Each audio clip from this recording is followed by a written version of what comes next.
Bonjour les moldus! Vous avez toujours voulu aller dans une école de magie, mais la réalité vous a rattrapé? Aujourd'hui, c'est votre jour de chance. À Carnet de règles, on parle de Kids on Broom.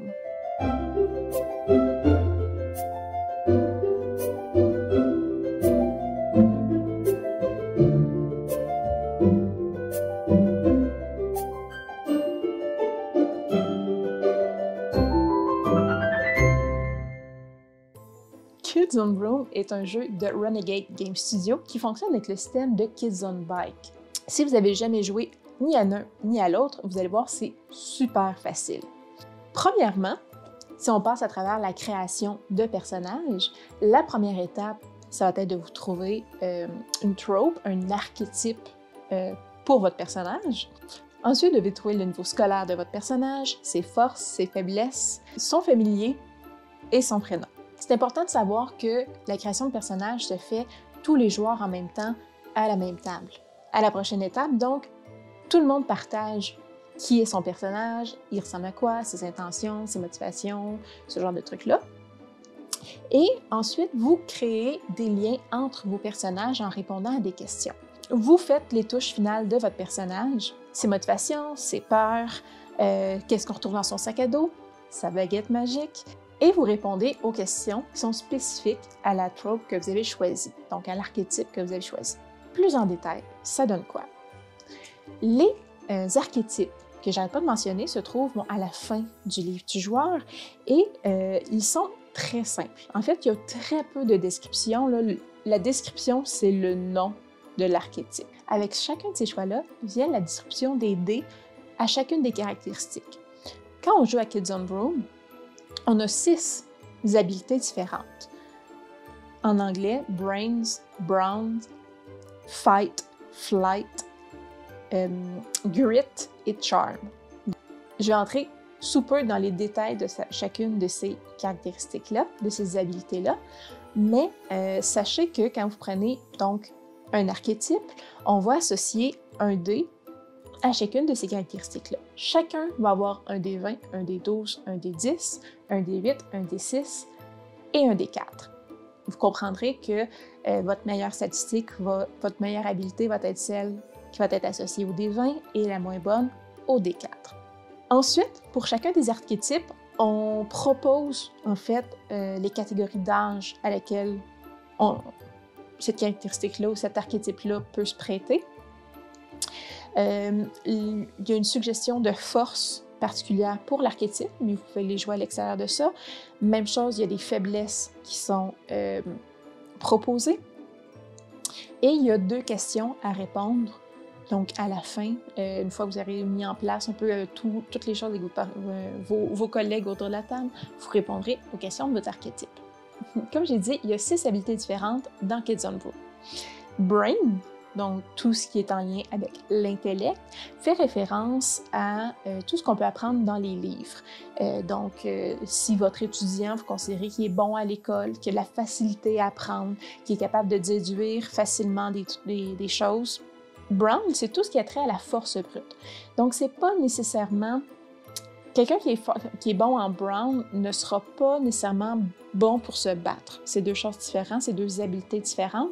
Brown, c'est vraiment savoir à quel point vous êtes fort, à quel point vous pouvez soulever des objets, à quel point vous pouvez frapper fort aussi, oui, mais ça ne veut pas dire que vous savez comment frapper.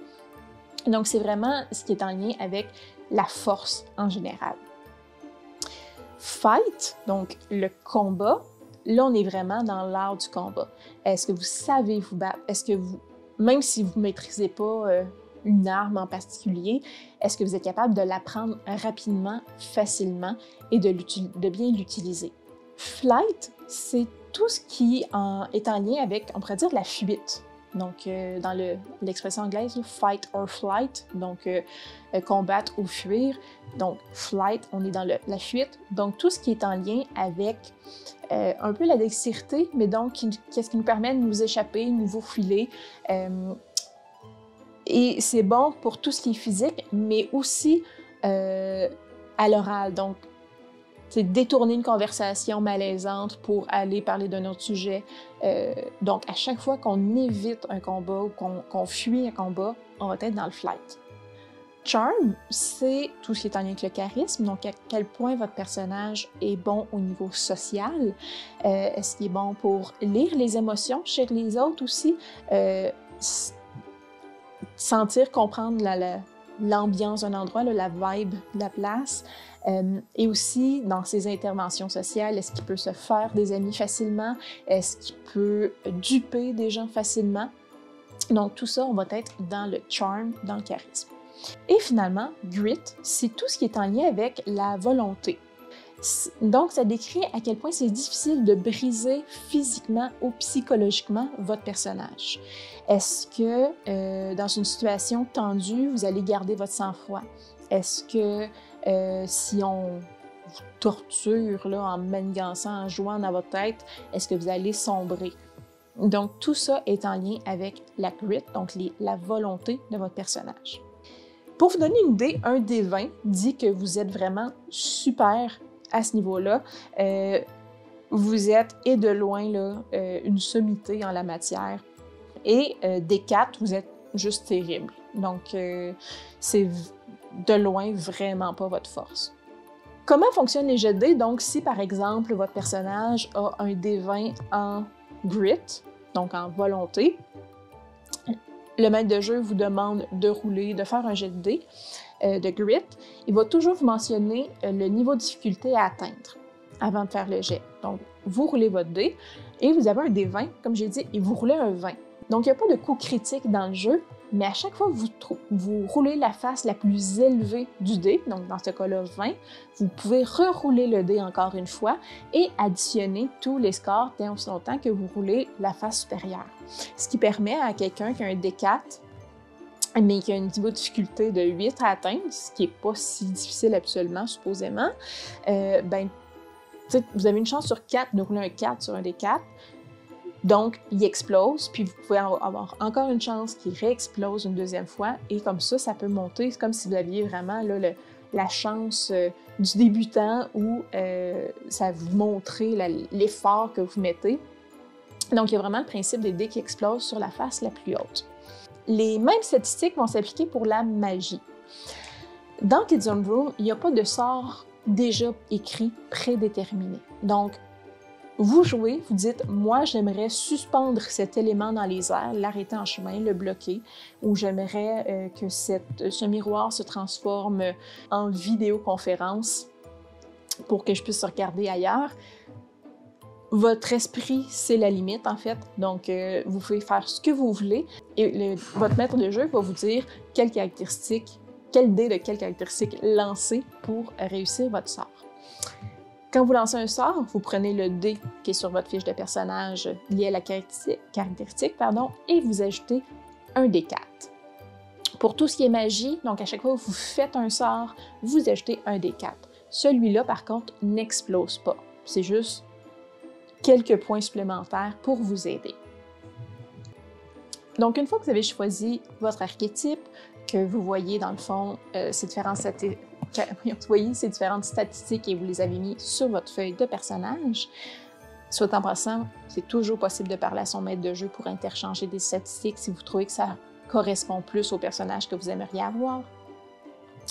Et donc, vous avez choisi ça, vous avez rentré vos statistiques. Il y a le temps de choisir l'âge de votre personnage. Il est à noter que pour les undergrad, donc les étudiants plus jeunes, certaines forces vont être données de facto, d'autres forces vont être données pour les upper grad. Et finalement, dans Kids on Broom, c'est possible de jouer des professeurs ou des membres de la faculté, d'une faculté de l'école. Et encore là, d'autres forces vont être données. Vous devez aussi sélectionner 2 forces et 2 faiblesses. Donc, les faiblesses, c'est principalement pour donner de la personnalité à votre personnage et le rentrer dans le jeu de rôle. Les forces, non seulement vous devez les jouer, on s'entend, mais elles vont aussi donner des avantages mécaniques. Donc, il y a une liste de forces dans le livre et je vous invite, dans le fond, à aller voir chacune d'entre elles, qu'est-ce qu'elle fait. Ça peut être de donner des jetons avantages supplémentaires, ça peut être des jetons d'adversité supplémentaires, ça peut être d'être plus apte, dans le fond, à aider vos collègues. Donc, comprenez que chaque force va avoir sa petite mécanique propre à elle. Je viens de nommer les jetons d'adversité. qu'on trouve juste en dessous des statistiques sur la feuille de personnage. Au début de la partie, tout le monde commence avec 3 jetons d'adversité. Quand vous manquez un jet, vous gagnez un jeton d'adversité.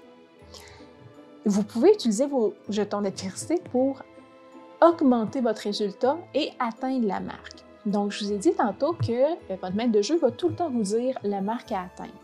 Donc, si la difficulté est de 8, vous roulez sur un des 12 un 6, il vous manque 2 pour réussir. À ce moment-là, c'est possible de dire, je vais prendre 2 jetons d'adversité, vous les enlevez de votre feuille, et à ce moment-là, vous obtenez 8, vous réussissez.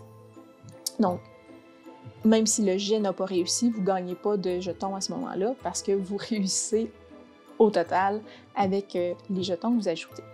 C'est aussi possible d'aider vos collègues autour de la table en leur donnant des jetons d'adversité que vous avez, mais par contre, il faut expliquer comment vous les aidez à ce moment-là. Ensuite, le familier, donc vous choisissez un animal de compagnie qui va vous suivre tout le long. Il faut penser quand même à votre affaire, là, savoir dans quel environnement va se retrouver l'école, parce que c'est une co-construction avec vous et les personnes autour de la table. Et prenez un animal qui peut survivre dans cet environnement-là. Il ne faut pas que ce soit trop gros non plus pour qu'il puisse vous suivre. Donc, je vous déconseille fortement l'éléphant. Mais donc, un petit animal qui va ressembler à votre personnage en termes de personnalité, qui peut vous suivre partout. Donc, vous le déterminez comme ça. Ensuite, une fois que vous avez établi ça, vous faites un tour de table et guidé par le maître de jeu, chacun d'entre vous présentez votre personnage aux autres. Question de donner un peu une idée de personnage. Est-ce qu'ils connaîtraient les autres personnes? Est-ce qu'ils les aimeraient? Est-ce qu'ils les aimeraient pas? Donc, ça vous permet déjà d'avance pour vous de vous donner une idée des relations que vous avez avec les autres personnages autour de la table. Ensuite, comme j'ai dit, vous devez répondre à une question relationnelle avec chacune des personnes autour de la table. Donc, vous roulez un des 20 et vous décidez si vous voulez avoir une relation positive, négative ou neutre. Vous ne la connaissez pas, cette personne-là, en fait. Tout le monde passe autour de la table et répond à une question pour chacun des joueurs. Et ensuite, vous finalisez votre personnage, vous lui donnez une motivation, qu'est-ce qu'il veut atteindre dans la vie, c'est quoi son but final dans la vie, c'est quoi ses peurs. Trouvez des peurs qui sont réalistes pour l'âge que vous avez joué. Donc, un élève de 10 ans, ça pourrait être simplement d'avoir peur du noir ou avoir peur des clowns. Donc, quelque chose qui a un peu honte à dire quand même. Puis plus vous vieillissez, plus ça peut être des peurs existentielles. Ensuite, déterminer la baguette. La baguette va vous donner aussi des bonus, donc des avantages à certaines caractéristiques. Donc, il y a ce qui compose le cœur de la baguette et ce qui compose le corps de la baguette. Donc, dépendamment le bois que vous choisissez et le cœur que vous choisissez à votre baguette vont avoir des avantages différents que votre maître de jeu pourra déterminer avec vous. Finalement, chaque archétype a des questions propres à celui-ci à répondre. Donc, vous pouvez finir par ça pour finir de donner de la vie à votre personnage, lui faire un peu une histoire et une famille plus complète. Et finalement, ça peut être fait avant ou après, il faut faire la création de l'école. Donc, dans Kids on Broom, l'univers, ou du moins l'école, est créée en commun. Le jeu utilise un maître de jeu qui est nécessaire et qui est présent, mais toute la création de l'univers se fait en commun. Donc, il y a encore là une série de questions et le maître de jeu va vous guider les joueurs dans cette co-création. Donc, ça commence par trouver le nom de l'école, où l'école est située. Donc, le maître de jeu va faire une grille horaire de cours, va établir, on s'entend, le reste de l'histoire, mais cette école-là, son lieu, est-ce que c'est dans une bulle d'air au milieu de la mer? Est-ce que c'est sur un nuage? Est-ce que c'est dans la forêt amazonienne? Rendu là, c'est vraiment votre création tous ensemble. Vous décidez dans quel univers vous allez jouer. Voilà, on a fait le tour de Kids on Broom. Armez-vous de votre baguette, de votre feuille de personnage et de 6 dés et vous êtes prêts à jouer et de retomber en enfance et apprendre plein de tours de magie. Donc sur ce, je vous souhaite beaucoup de plaisir. À la prochaine fois. Bye!